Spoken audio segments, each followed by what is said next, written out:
रात्री झालेल्या अपघातात चालक जागीच ठार झाला तर टेम्पोचे मालक गंभीर जखमी झाले आहेत। ही घटना उळे परिसरातील कोल्ड हाऊस जवळ 13 एप्रिल 2026 रोजी रात्री 11च्या सुमारास घडली।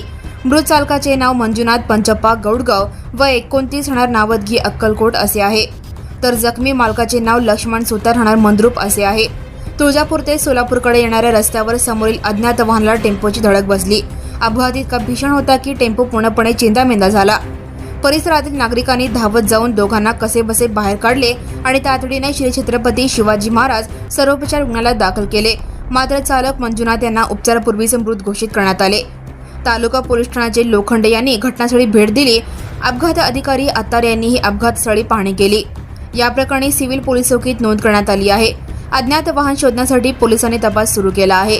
मयत मंजुनाथ यांच्या पश्चात आई आणि 4 बहिणी असा परिवार आहे। या अपघातामुळे परिसरात शोककळा पसरली आहे।